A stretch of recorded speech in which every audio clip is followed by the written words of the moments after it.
Hello, fellow stampers. This is Yana Smakula for SimonsSaysStamp.com. Welcome back for another Yippee For Yana video. In this episode, I will show you how to create a Christmas card featuring the candy cane background stamp. I wanted to do something a bit different today, possibly even something a little bit out of my comfort zone. I started by stamping the candy cane background in clear embossing ink onto light blue paper. This is Simons Says Stamp Sea Glass cardstock. I used my MISTI stamping tool to make it easier to stamp this background. Once the background was stamped, I covered it with clear embossing powder. I used the fine detail powder from Simon and heat set it with my heat tool to melt it. I knew I wanted to add some simple coloring, so I picked two candy cane images positioned next to each other, forming a bit of a heart shape, and I decided to color those. First, I used my white Sakura pen in size 8 and colored the narrow sections white. Next, I used several Copic markers in red and colored the remaining sections red. For this, I used R39, R27, R24, and R22 markers. Those are my go-to marker colors for coloring anything red.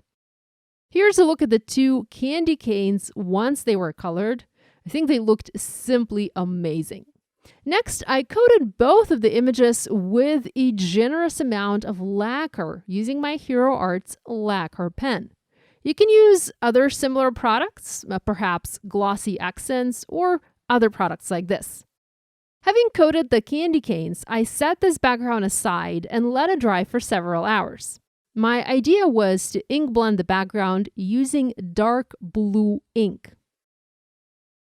The coated candy canes would have resisted the ink and would have remained red and white, while the background would have turned blue, and the sea glass cardstock covered with clear embossing powder would have resisted the ink also, revealing that beautiful light blue outline to the rest of the candy canes. With the lacquer dry, I proceeded to adding ink blending. This is where I think I might have overdone it. I'm not 100% sure I like the ink blending better. But once I started adding color, it was a little bit too late to stop, so I kept on blending it until I had the entire panel covered with this beautiful deep blue. This color is Navy from Hero Arts. It's my favorite deep dark blue ink pad. You can see a bit of ink has gotten onto the candy canes, but I was able to later remove it and clean the candy canes using a paper napkin sprayed with a little bit of ultra clean stamp cleaning solution. It cleaned up the ink from the lacquer really nicely. Next, I sprayed the background using Hero Arts iridescent white shimmer spray and once again cleaned up the candy canes from the shimmer. I had also already stamped a sentiment for this card. It reads, "Have a Merry Little Christmas," and comes from the Clean Line Christmas stamp set by Kathy Zilski. I used foam adhesive and foam mounted it onto the card. I also used a white pen and covered some of the candy cane sections white to help them stand out from the background.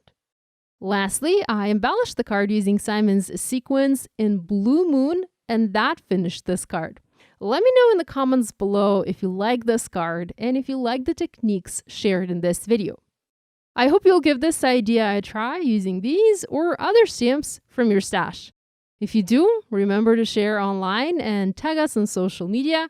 We always love seeing what you guys are making. On the screen, there's a link to a playlist with all of my videos featuring Simons Says Stamp stamps. Subscribe now not to miss any new card making videos. Thanks for watching. I'll see you next week.